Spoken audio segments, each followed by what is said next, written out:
Okay, so something that pops up over and over again in conversations where people have struggling points, they self sabotage, is the lack of routine, the lack of structure, the lack of having anchors in your day, non negotiables, things that are pretty much becoming autonomous. And that's the thing with repetition. That's the thing with having a schedule that suits you. And that's different to everybody. It can be different on a weekly basis. For me, I actually put mine up on a whiteboard because I can erase it, I can sort it out, I can edit it if I need to through the week, but it's the backbone, it's the structure. Then the to-do list in itself, I actually put that on paper. Now, when it comes to routine, how much of your day is actually given to other people? Your work, your spouse, your partner, your boyfriend, your kids. Like a big chunk of the middle of the day is centered around other people doing other things, what you get paid for, what you get like love out of doing, like hobbies, whatever else that's in the middle. So it is so important to have a structure before and before you sleep as well. Before it all, when you wake up, before you sleep, to sandwich the day and to bookmark it. Start the day with you, end the day with you, and have a structure for how you want to like run your day. Have appointments in for when you want to do your workouts, which could change week to week. It's okay. It's okay, but it's structured in, it's planned ahead of time, and you're aware of where it's going to go. If you're someone that has bloody little people running around, then, or like a job that's on call or whatever else, have a plan B, have a plan A and a plan B, always something, because then you know what your next best option is, and you're not going to be left with that whole paralyzed, like you're paralyzed because you have to make more and more decisions, and there is such thing as decision fatigue. So here's Amy. She's gonna talk about why habits and routine are so important to her. She travels for her job. A lot of people travel for their job.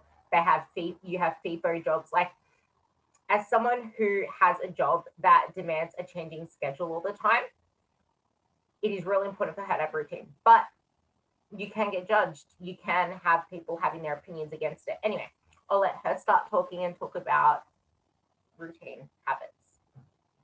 Yeah, cool. Thanks. I think if you don't have routine and habits, you're just leaving everything to chance. And when you want to live like if I say high functioning or high performing lifestyle, in however you define that, if you don't build structures around it, then it's kind of just like shooting in the dark. You don't know where you're going to end up. And so for me, having really strong routines and habits and structures has allowed me to put myself first and do what I want to do in a way that's going to work. So um, I've been a teacher, now I'm a consultant, I travel, but I also work at home. So my weeks and days can look varied, but I do use non-negotiables. My non-negotiables, first and foremost, are around making sure that I move every day, whether that's my gym workout or walking, that I drink enough water, that I have the food that I need, and that I get a good night's sleep. Like they are pretty much my non-negotiables. And then meditation falls into that, as well as some journaling and mindset work. On a normal weekday where I can control those things, my routine is to make sure I get all of that done by 8:30. So that's a good chunk of my daily steps done, my workout done, my journaling and meditation, my food's ready to go.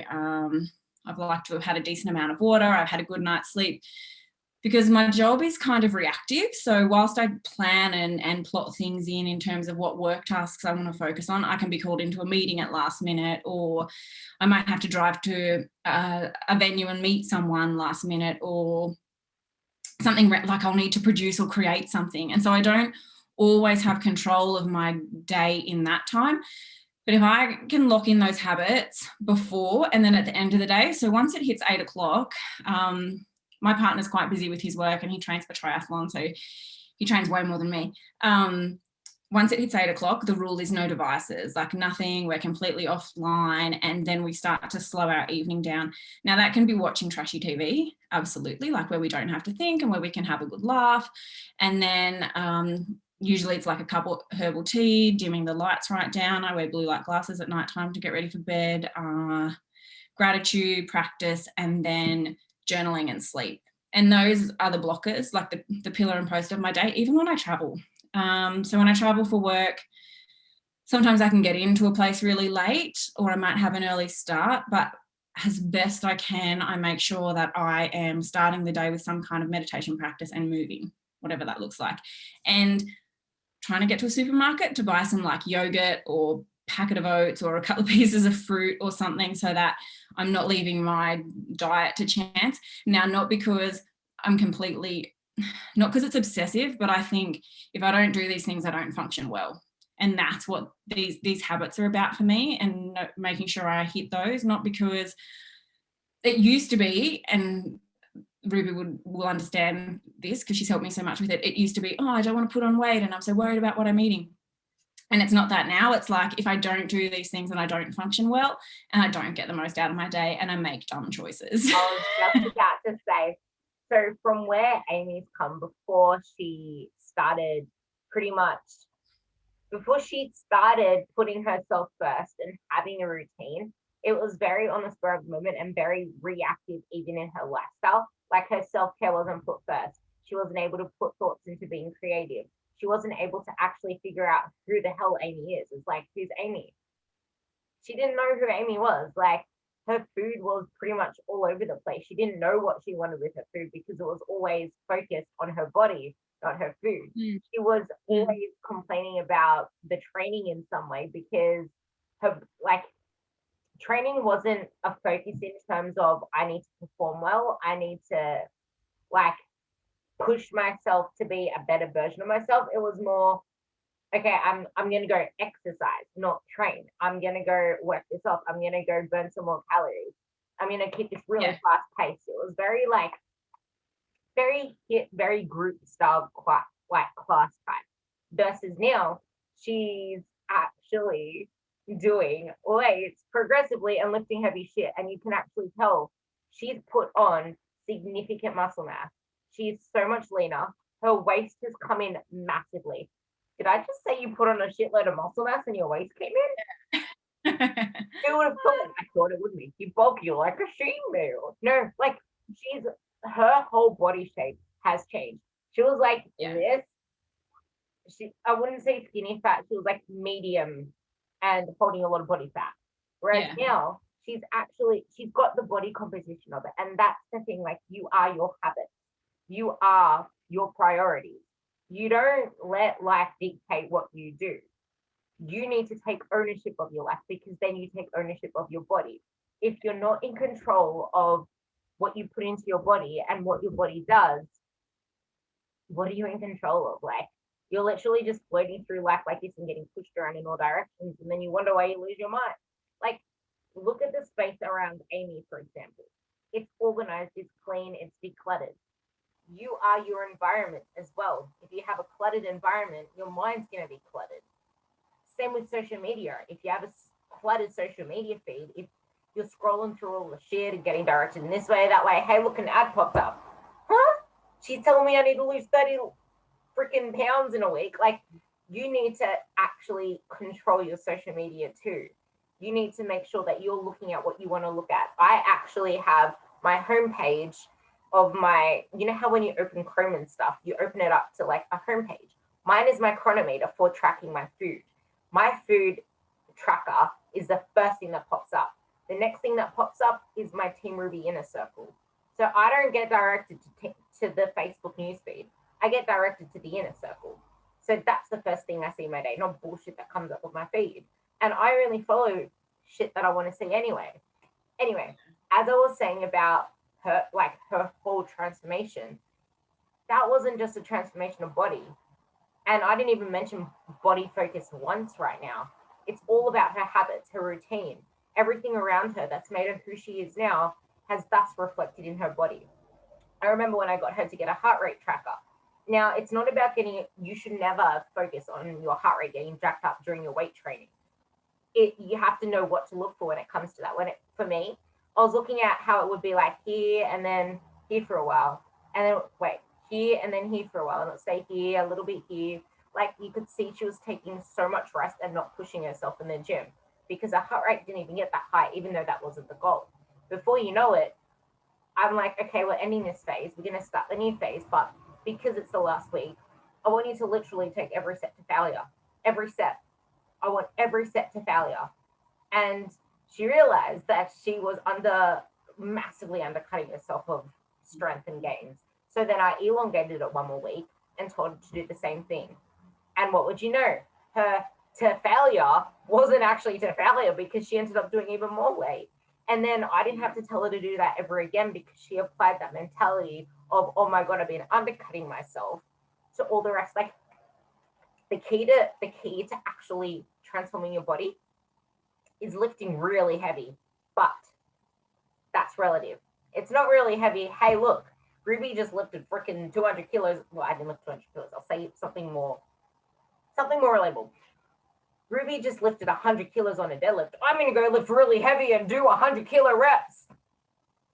That's dumb. That's not really heavy. That is dumb for you. Like, what is really heavy to you? It might be 70 kilos where you can actually do all of your sets properly with good form, with good technique, no breakdown. You're loading the right muscles and you can rep all those reps out. And you're struggling on the last rep, you're pushing yourself. And then you realize you have one more rep and you're pushing through that last rep after you just pushed yourself through it, but you still have good form. Like, make the two last reps difficult of every single exercise. Something that I have changed my mind on, thanks to my mentors and my coach, is I don't give RPEs anymore. I don't give RIRs anymore. No rests in reserve. The perceived exercise exertion thing. I don't do that shit anymore because you don't really know when you have one left. Because you might say you have one left, do one more, and then you have a lot more. Or you might say, I have one left. But what is it? Is it a junky rep? Like, it's taking your focus onto, okay, how many do I have left? It says I need to do two reps in reserve. No. Like, do every single set to technical failure. That is when you should stop the set. And that's exactly why it's about the quality of the reps and exercises that you do. Like, you can ask Amy, I don't give her a traditional bro split. Like, I sequence my exercises in a way that there will always be quality reps. And it's still pretty freaking hard, isn't it? Yeah. But it's like, we're talking like my workouts are like 30, 35 minutes now, as opposed to like an hour and 20. But it's how I show up and the quality I bring to it and what I deliver, which is like how I show up in every area. Yeah. Now. How you do one thing is how you do everything. This is where people fall so short. I was listening to a podcast by Ben Paluski, and it wasn't until the end of it that I actually tuned into it because he said, but that's the thing about the gym. Like, if you're not having focus executing that exercise, that says a lot about for how you execute life. Like, focus on one thing is focus on everything else. The way that you bring yourself. I was listening to another podcast on my run yesterday where he said, if you love your partner and you want to have a really good relationship with your partner, you would give them your time, your focus, and your actual self. Like, you would be there in that moment. You'd be there with intent. Do the same with your food. You want to have a good relationship with your food. You need to be able to sit there intimately with your food and enjoy it, like mindfully. Same with training. Like, you need to be able to be mindfully present within that training to enjoy it. And this is exactly why routine is so important, because she wasn't like this before. She was a scattered fried egg, scrambled fried egg with all the random sauces and herbs, and you wonder what it was because is it an egg or is it just some weird thing? Like, as soon as she started having this structure, she started putting herself first. Start the day with herself, end the day with herself. Yeah, she watched trashy TV. But if your job is just crazy full on, you need to do mindless shit. My mindless shit isn't really mindless, but I enjoy it, and it's scrolling Instagram stories. That's my TV. I don't like TV. I hate TV. It's also like my partner and I do it together, and then we're talking like somewhere between 30 to 60 minutes a day. That's it. It's not. So I think you know your habits and routines and what you're okay with, but be mindful of where you're spending your other time and energy too. Like, we've all got to have some kind of outlet where whether it's scrolling through social media or watching trashy TV, because it's we've got to slow down. That's the point. It's like you're saying have habits and know how you're training and eating and a good relationship with that, and you got to have a good relationship with wind down and sleep. It's the same thing. You can't just be like scramble, scramble, scramble. Now I'm going to bed. Like, we don't work that way. You've got to, everything has to have a system. Everything is a system. Some work, some don't. So, what's not working and what are those systems that aren't working, and you've got to change that. It's the yin and the yang. You can't train hard without resting and recovering hard too. Like, there was, I don't know whether you saw it, but I put up a photo series in the inner circle where it was, I really need some rest. And then the next slide was, yeah, I feel really guilty for taking some rest. I should be doing more. And then the next slide was, no, I really need rest so that I can be more for myself. And then the next slide was, and then I can be more for others. It's not about refilling your cup so then you can pour it into other people. It's about refilling your cup and keeping it so full that it just leaks into everybody else because you're so full of being your best self. And when you are your peak self, like, people vibe off you. Vibrations are everything. Energy is everything. There was that study with the water where they were speaking positively to the water and you could actually see it respond. That was freaking insane. Like, everything is energy. If you walk into the gym with shit energy, you're gonna perform shit. If you're speaking negative about your food, you're gonna have digestion issues. You're gonna have all of, yeah. She had the worst digestive issues. She had the worst bloat. Awful. Like, and it was because I was so continuously worried about what I looked like. That's what it was. Every mouthful was like, is this going to make me look bad? It'd be like pumpkin, like, and that's what I'd be telling myself, like, don't eat too much pumpkin or don't eat too many pieces of baby spinach, which is like absurd. The one thing I think with having routine and structure though is finding that balance of flexibility. Like, it's not all perfect, and does, like, a gram here and there doesn't matter. Whereas I used to like weigh everything to the gram, and now I'm like, it's a give or take, it's balance. And what I've realized is that the more I stress about it, the more painful it is. Like, if I just accept it and I'm like, that whatever, within reason, that's great for me, rather than going, oh shit, that was like 5 grams more protein than I should have had. It goes back to that relationship with food. Like, I can tell you all now that I've healed so many food intolerances. It's not funny. Like, people used to say what they were intolerant to. I've rid so many people of gluten intolerances and dairy intolerances. People intolerant to certain types of food, like, they don't have those intolerances anymore. So many people who were gluten free and lactose sensitive aren't that way anymore. They are able to eat bread. They are able to eat pasta. Like, they don't have those issues anymore because it all started in here. That is why you need to actually focus on yourself. This is why you need routine. If you are a scattered mess, your brains will be a scattered mess. Everything starts in the brain. Your brain is connected to your stomach. It's connected to your muscles. So if you're not actually bringing yourself back down to rest, which is where the mindless TV, the mindless talking comes from. Like, it's not, I'm going to binge watch Netflix. It's, no. She has it scheduled into her day. It's a conscious choice. Yeah. It's a real conscious choice to tune out and do mindless stuff. Like, it's a decision. It's a decision I'm making with awareness. It's not, oh my God, I just watched TV for 2 hours. What a waste of time. It's like, I did that and I'm happy with that choice. And that fills whatever need I have, which is about being mindful of all the actions and decisions I make all the time. Like, I don't do anything without having thought, or either having thought it through, or it's already a habit. Like, everything is done with intention. That wasn't the case before. And that's the thing. Structure is what brings you control over your life. And then it's just like how people, this is another thing that you can get judged for, and that's tracking your food and sticking to your food plan, which is what I do religiously. Like, I will go out, and if I don't want to eat what they're eating, or I don't want to be a part of what they're eating, I will stick to my containers or what my meal plan or whatever it is that I feel like fitting in, because I am in control of whether I want to be flexible or inflexible. She is, well, inflexible as in I'm sticking to it, but being flexible around what my meal plan is. Because I know that when I control what I'm consuming, I am just a much better person, because it all fits into the person I want to become. Like, when I went away on holidays, they were all eating shit food, they were drinking. I didn't do that because I know how I feel when I eat my food. If I didn't eat my food, I will be probably having the shits, literally.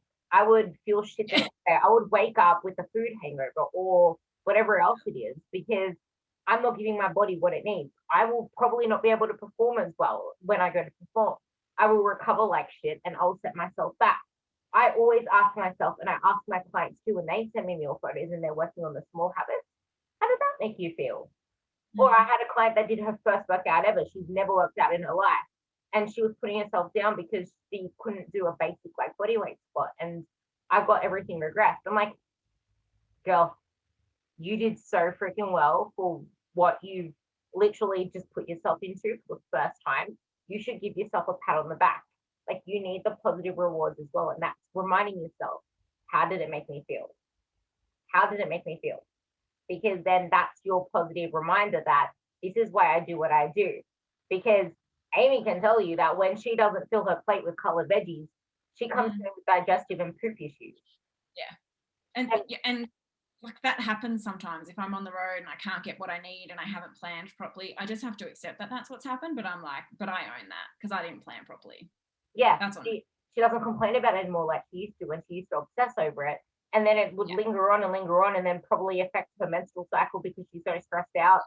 And that's the other thing, like our bodies respond to stress like so like rapidly that your menstrual cycle can get messed up. You can get worse symptoms than usual. So it's so important that you do have these routines in place. And like people judge you for it. Her partner judges her for it. She will even tell you about that as well. What does he say? It's really hard for him, I think, when like especially around eating out and stuff, or like just having more. Firstly, he's a guy, so that makes everything different. It's not the same. And he does triathlon, so he burns like thousands of calories a day and can eat whatever he wants. And it's sometimes it can be really hard for him, like on where he's like, let's get pizza or let's do this, and I'm like, well, I'm happy to get pizza, but I've got to work it into my diet and figure out what that looks like. I've got to know in advance. um and I'm okay with that now, but it's not just throw it all away and forget it. So I used to kind of have this all or nothing mentality, which I guess was good for him, but now I'm like, we need to make this work together. And so sometimes that can be really hard for him to understand because it doesn't impact or affect him, but it's not as not as real. It just annoys him because it's not his world. I think like it's not how You he can't lives, and so he relate doesn't to quite. it. Yeah, like he doesn't 100% relate because he's like, who cares? It's only a few slices of pizza, and I'm like, well, it's not a few slices, just a few slices of pizza. Like it's pizza, and I've got to think about what that does to my body and how am I going to feel, and do I want to feel like that, and what's going to be the best option. And it comes down more to the time we spend together, and so it's just about going, well, I'm going to have like only 2 slices and it's going to be like a really thin base and I'm going to have a massive side of veggies with it and you can go and have the rest. And it's about compromise, but also not giving into that pressure of it's only one piece, it doesn't matter, or it's only one drink, who cares, and really holding my space and saying, no, this is my life and it does matter to me, and I know what happens when I don't prioritize these things, and I'm not prepared to give that up. So you pointed out two real good things there. You see how she naturally just gravitated towards talking about how it makes her feel. Like, I wonder who taught you that. Like that's another thing about if you're a mother that wants to have a great resemblance to your kids and have them look up to you, realize they like trying to make them eat healthier and eat their veggies and all that other stuff. It doesn't start from what you say, it comes from what you do. They mimic what you do. And being in the teaching world, she's seen it herself. But that's the thing with partners. Like a lot of the time they don't understand, but it's okay. And they can't relate to it. But if you are so sure of how you feel and within yourself and they see you being a better person from it, you will also inspire your partner in that way. Like it's okay that you're not on the same bandwidth because that relates to any other friendship as well. It's Yeah. about quality time. And if everything around you revolves around food, what do you think is going to become of you? Like people that are so obsessed with food, either have some type of disordered eating, a bad relationship with food, or they're on the opposite spectrum where they have a lot of body fat to lose because everything about them is about food. So that's where, again, the structure comes in. And back to what I was saying about being in control of what I like my actual meals, what like the way that I stick to my meal plan is I feel free being disciplined with my food because if I want to factor in that pancake, that cake, that ice cream, whatever it is, that cereal, whatever it is that I want to factor in, I'm free to do that because I can factor it in. She wants to fit in the pizza. She fits in pizza with a massive side of veggies. Why? Not only because of the health that it comes with it, not only because of the nutrients, but because it fills her up. It satisfies her.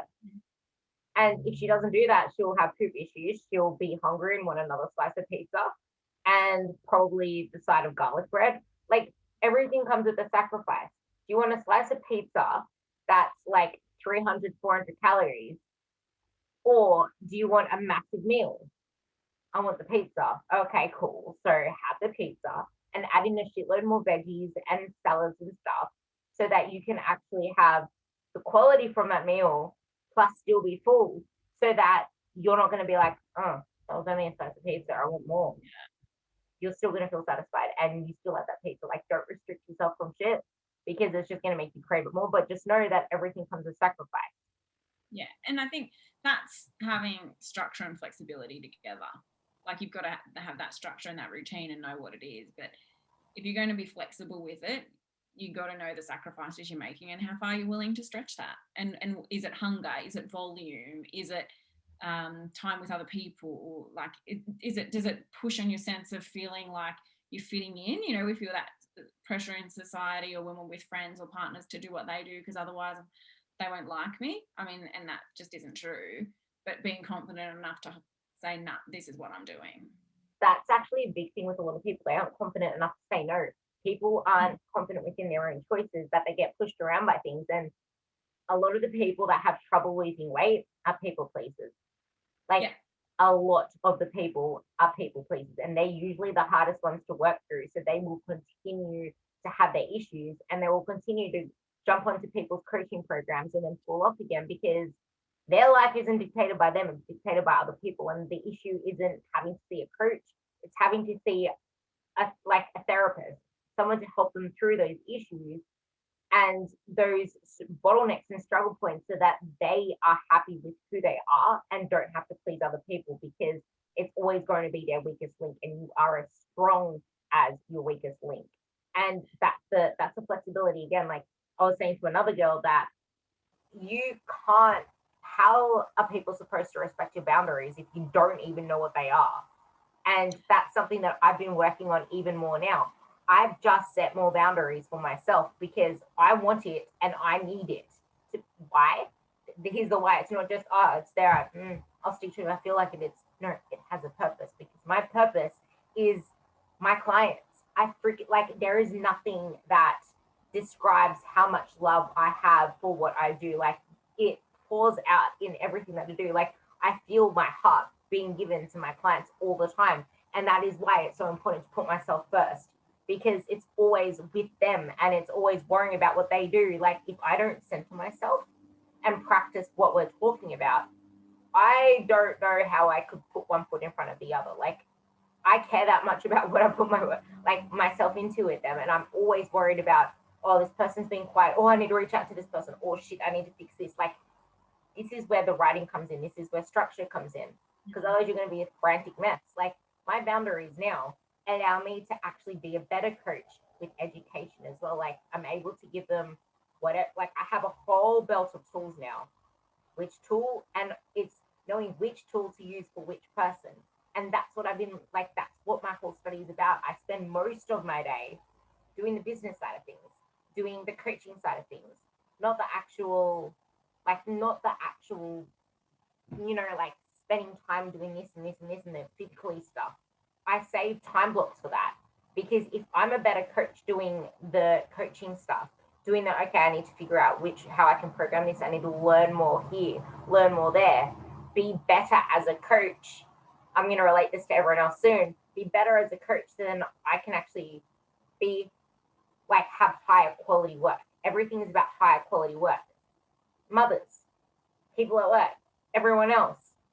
If you actually focus on, okay, this is my time block for this, you're much more structured and you're not going to be a frantic mess, lose your shits at the kids because something else happened over here, and then you lose your temper with them, and then you lose your temper with your husband, and before you know it, he's got a bread loaf against his head because you just can't tolerate shit anymore. Like, calm you, calm environment, calm environment, calm you. But it all starts with you and your structure. Boundaries. You wanted to say something on that? Yeah, I think when you're like outsourcing your happiness or your decision making to other people, and you're expecting that they're responsible for that, or you're giving your time and energy to them, and then wondering why you're not okay, or things aren't working for you, it's because you haven't put those boundaries in place that say, no, this is how I operate with other people, or this is what that relationship looks like, or this is what I'm okay with and I'm not okay with. Or, one of my boundaries is, after 8 o'clock, I don't talk to people because I'm working on getting ready and going to bed, and that time is precious to me. Or, one of my boundaries is around making sure that if you work in an office space, you give yourself 30 minutes during the day just to not have anyone near you, because your head needs that space so you can get clarity. But if you're not confident enough in those decisions to kind of say no to other people, then it's just going to create mess, and that will manifest everywhere else. So you got to know where your boundaries are so that you can do you. That's what it is. That's what they're for. You pushed on a really important point there, because I see it with a lot of the girls, so I'll get you to go on about that again. Where you mentioned, if you if you keep saying yes to things or you stop saying no to things, that's when it filters into the other areas of your life, because then you become constantly a yes person, and you're never saying yes to yourself. It's always to other people. You've probably seen this in your workspace as well, so I'll let you talk about that more. I think every yes to someone else is a no to you. And every no to yourself is usually because you're saying yes to someone else or somewhere else. And if you're okay with that, be okay with that. But I think often I'm a teacher, so teachers are guilty of this, of like saying yes to doing extra things. Or if you're someone that is, suffers from that human giver syndrome, and so you're giving a lot, or you work in a caring profession, or you're a mum and you just say yes, yes, yes to other people all the time, every time you do that, you're saying no to yourself. And you've got to know what you're saying no to. Are you saying, when you're saying yes to other people, are you saying no to me time? Are you saying no to quality sleep? Are you saying no to getting the food ready that you need? Are you saying no to starting meditation? Are you saying no to going to the gym? Because that's like every yes is a no somewhere else. And so just be aware of, when you're saying yes, what are you saying no to? And that's exactly what filters into the rest of your life. And she sees it in the teachers as well. And that's why I brought it up, because that's how I can say that I relate to everyone else, because it might not be my kids, but my clients are pretty much like my children. I'm looking after them, making sure that everything is like how it should be. It's like having students as well as having kids. It's the same thing. And it's giving, like, we're givers. All mothers are givers. Women in general are givers, because that's the mindset we've got brought up with, especially if you're listening to this in this very moment right now. You're living with a generation that was brought up that way, that raised us, and then the generations that followed. So now you dictate the story for how your kids lead their lives. Don't make it so much that they're living a life of sacrifice, because it's not about surviving, it's about thriving. And that's exactly what Amy is doing now. Like, she's doing things that she's never done before in her job. She's got the confidence to do that shit now that she's never had before. I think I even saw you on a bloody advertisement. I've never seen you speak like that before. Tell us about that. Yeah, so there is an element of, I think, when you find that point of feeling really confident in who you are, that comes through in other spaces. And so when I say yes to things now, I'm not really saying no to me anymore. Like, my yeses, because I think when you get to a point of having really strong boundaries, when you are saying yes to someone else, you're saying yes to yourself as well. And so you got to find alignment between those things. Like showing up here for me today, it was an easy yes, because this is really important to me. So what am I saying no to? I'm actually saying no to like probably sitting down and reading a book or watching Netflix, because it's a public holiday here. So having a bit of chill time. But I don't mind. Like, I'm happy with that decision. And so I think when you find yourself saying yes to certain things, and you've got to be okay with those decisions that you make, that's when you know you're in kind of alignment with who you want to be and what you're doing.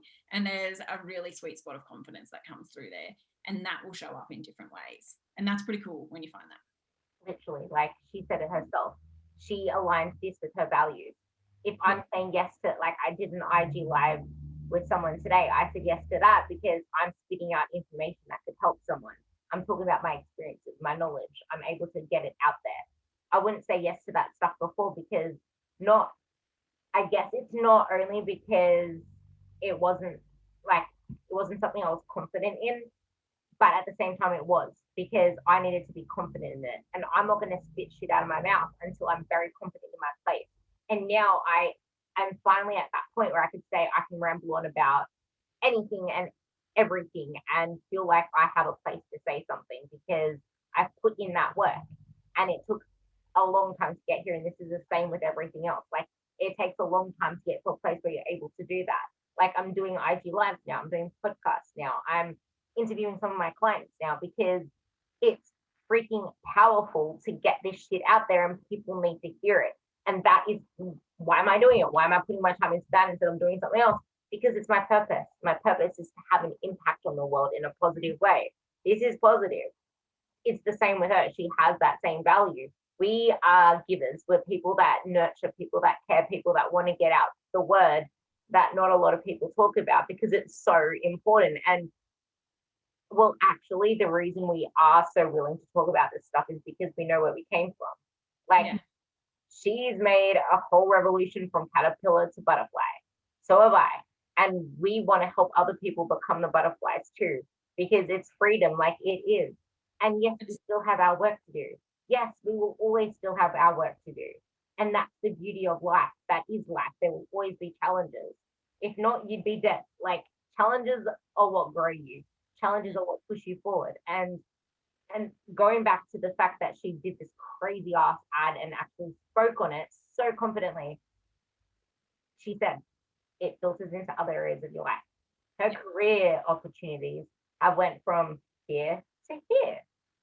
I shared a story of Jared on my Instagram the other day. He is going for freaking, he just got a promotion. Actually, he probably already had 3 promotions already, and he's actually applying for more and more.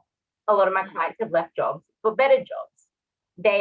They're realizing that they don't fit in their workplace anymore because it's toxic, and they're applying for new jobs. Like, this shit, having your shit together links into all these other areas. New job, what does that mean? Better income, better hours. You are actually treasured for what you can do versus feeling like work is owning you. You spend most of your time at work. Make sure that it's something that actually fills you up. Yeah, shit is always going to bring you down. That is okay. Like, don't say, it's not all rainbows and sunshine. I need to leave this job. It's not rainbows and sunshines. I'm not happy here. If you keep going through that same mindset with every single job that you find, issue is not the job, it's with you. You need to be confident within yourself. You need to work on your mindset and go back to what we just spoke about. You need to realize, for people who change, like, who go from diet to diet to diet, it's the same thing. It's not easy. I'm changing. It's not, like, life is not easy, right?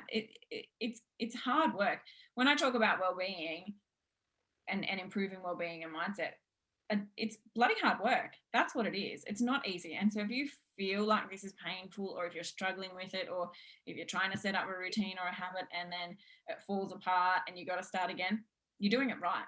Yeah, exactly. Like, if it's hard, you're on the right path. It's supposed to be. What are growing pains? Like, you'd still be freaking this short if you didn't have growing pains to get taller. Like, you need to go through that to grow. And like she said, because she brought up a good point about the diet.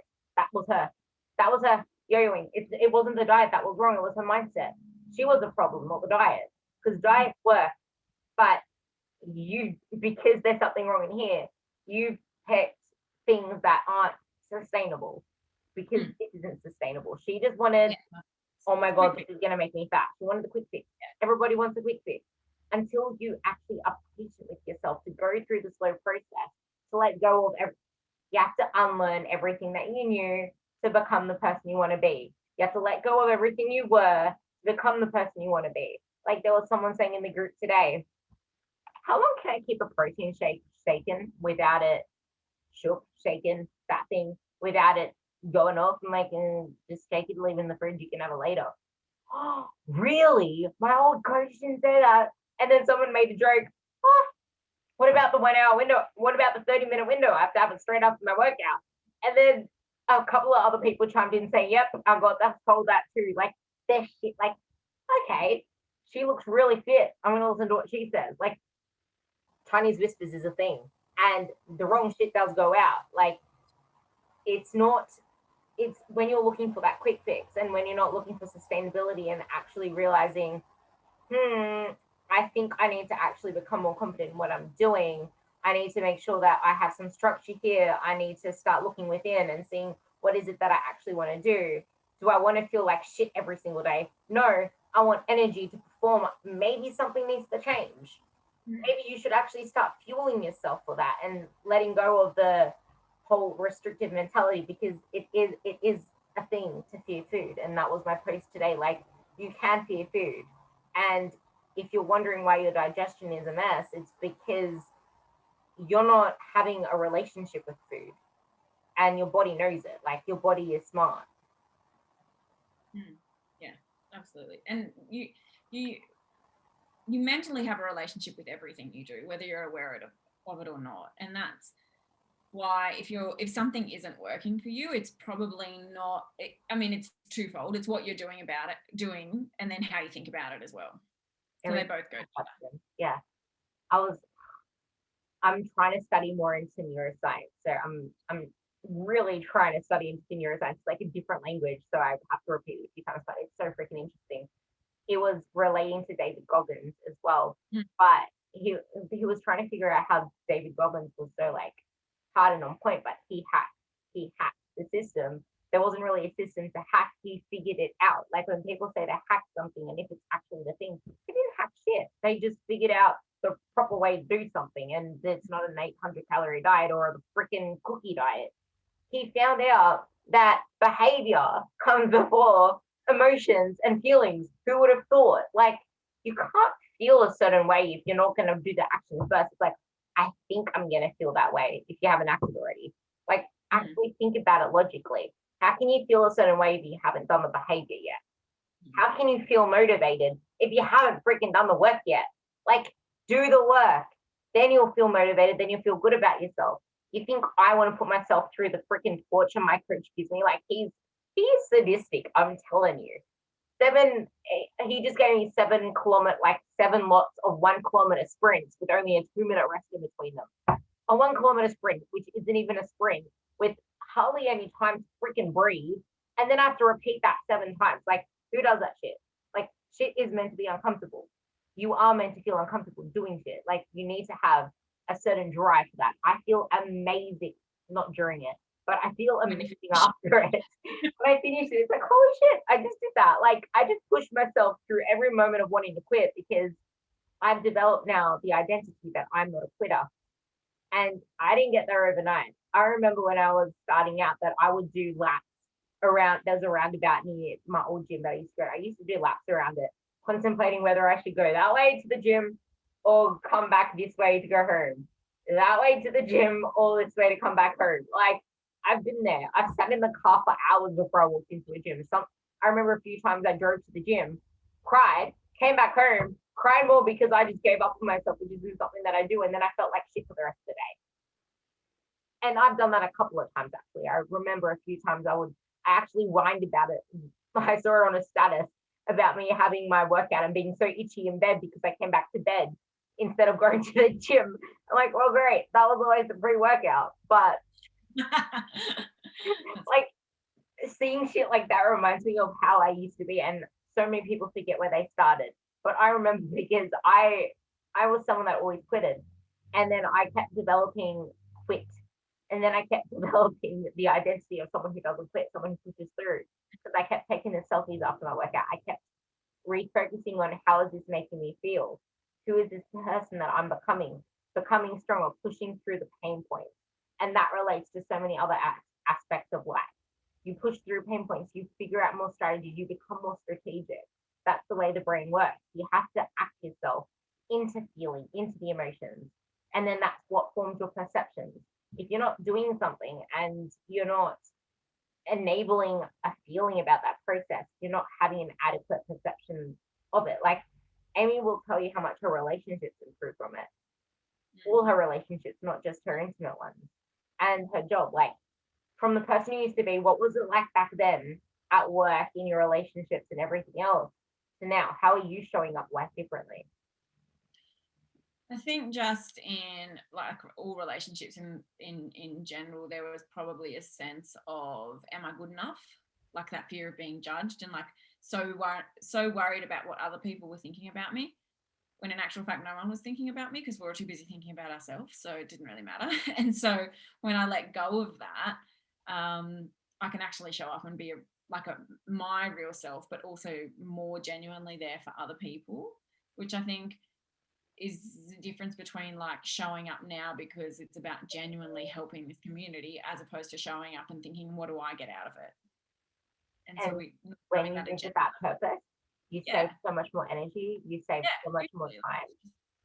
yeah, it's just aligned. It's just part of it. And I think like just listening to what you're saying then about like going to the gym and driving home and not kind of following through too, and this idea of we've got to take action, but it can become so consuming with wanting to do it all at once, and so feeling like we have to tick every box 100%, and falling into that trap of comparing yourself with other people. So always trying to one better whoever it is that you're looking at, or whoever else is in the group, or whatever else someone did. You're like, I've got to be better than that person, or what their food is, or what it is. And you can fall into this trap of comparison. And it's actually just about just make that 1% change for you, that small change from wherever you are now. And that's how we compound our habits. Like, rather than trying to get everything done all at once, it's just one small change in a couple of areas, get that done, then do the next small change, because otherwise that's when it all falls apart and you're like, this is too hard, I'm trying the next diet. I actually really love James Clear's thing on that thing as well, how you are literally the product of your habits, and those habits create those percentages upon each other. And yeah, I was there. I compared myself. I wanted to do everything all at once. And sometimes I still want to do everything all at once. But the thing is, I didn't have awareness back then versus having awareness now. It's consciously conscious and consciously unconscious, just like when she was talking about being mindless for a certain hour of the day, she's mindfully mindless. That's You right. choose. When you are choosing and dictating and aligning your day with how you want to live, that is when you are living your life. Like, yes, shit will pop up, but once you're in control of yourself and you have that structure still there to go back to have that plan A, plan B, whatever it is, if you go away, you come back, you will have faith within yourself that you can get back on track, because you don't have to do the thinking. You don't have to do all the guesswork. You don't have to worry about other people. Because one, you're confident in yourself. You just built that up. Two, you're confident in your choices. And three, it's written out for you. And I think too, once you kind of know those things, like I don't think through how am I going to do it. It just is part of me. Like I don't think through how am I going to meditate in the morning, this is so hard, or how am I going to go to the gym, like this is exhausting, because I've just habitualized so many of those decisions that it just becomes like nature, like it's just pattern, it's just part of who I am. And so now when I do have to make bigger decisions around work, or I don't know, showing up with people and genuinely being present, I have the energy to do that, because I'm not spending all my energy on like, am I going to work out, what am I going to do, what am I going to eat, what am I going to have for dinner, let's stare at the fridge for 10 minutes, like, and make a decision. Like I don't have to do that because I've pre-thought about all of those things, or I've just habitualized all of them, so it doesn't require a significant amount of energy anymore. And when you remove all of those barriers to do that, then things just become easier. And so you're more aware of when you're definitely mindful all the time, but when you're choosing to be mindless, it works. You just brought up such a great point for me. So besides the fact that that kind of puts back into perspective the whole decision fatigue thing. Like you can easily grab a pizza at night or get takeaway on the way home if you haven't already got, I know what I'm going to eat, or it's already prepped. All I need to do is put on the stove, like that shit. But what I was just about to say there is metabolic adaptation. Like when you're dieting and you keep cutting calories and cutting calories, and you have to keep actually, you always have to make a move, otherwise you get stuck. Not always, I guess. In a general scheme of things, the way that general people do it is, yeah, I periodize, but this is the way that bros do it. So let's talk about bros here, not Ruby's ways, because you know how I do it. That's why you look amazing. But the way that they do it is they'll have their calories here, and then they'll drop it here because all of a sudden they want to lose weight. Like they'll drop it a little bit too much. I'm stuck. Okay, do more cardio, cut more food. Do more cardio, cut more food. What's gonna probably lose a period, probably lose more periods. Not sleeping, digestion issues. Mm-hmm. You don't fiddle around as much. You sacrifice some walks. You start using the remote instead of going to turn the TV. Like you start conserving energy. The same goes for your brain. Your brain wants to make things as automatic as possible. Your brain loves automaticity, but it needs to learn the habits first. So you need to keep feeding it the habits. You need to keep the reps going. You need to make errors, and then you need to learn from them. You need to make errors, learn from them. Errors, learn from them. Not errors, failed. No, you need to keep doing the reps. You need to keep doing the reps, and then it becomes autonomous, and then it goes to the central nervous. Like there's the level of processing that's all about learning and creating new things. Like it's all about the sensory, the proprioception, blah blah learning, and that's trying to form new things. And then you have the middle brain, pretty much, which is the autonomic stuff, the stuff that's already in there, and then there's the lower ones, which it sends it to then send it to the muscles to then do whatever else it needs to do. So you need to actually make it autonomic first, and then it just becomes this less energy, more energy to do other things, more energy to So it's like never a decision around will I train today or won't I train, or yes. I just, that's not it. I don't make that decision. Like that's not even a decision anymore. But that was actually what you just made me so excited about. Like before, she would never prioritize workouts ever. Now I'm traveling next week. Can you send me my week in advance so I know how I can plan things out? Send it. She's the only one that I do that for now, because before it was like, if I don't, I don't. Whatever. Yeah, it's kind of like, I'm traveling, I can't. So things in my life became an excuse to not. Whereas now I'm like, can I just have a look at that 2 weeks in advance so I can like map out? I was gonna, look, like this is what I did this month because I was going away. So like I drew up a whole on a bit of paper of like the days I was traveling and crossed out when I couldn't, and then plotted in what workouts I would do where and when I would do a yoga class, and that's how it is. That just makes me feel better because I know if I do it, I'm going to feel better. I can't believe I just got teary over that. I love that so much. Whoa. But that is how powerful it is. It actually got me emotional. But that stuff is what, like, you're actually making time for yourself. And because of that, she is so much more, like, her check-ins are the best things to read because it's all just awareness of herself, which was never there before. It's about expressing creativity. Her check-ins are never really about training or food ever. It's about her and her life. It's about what else she can do. It's what training and fitness is all about. It's about enhancing your life. So when it says what is a win, it's not about training or food. What's something to work on? The only time it ever comes to something to work on is when she knows she needs to increase her fiber because something hasn't worked right in the bathroom.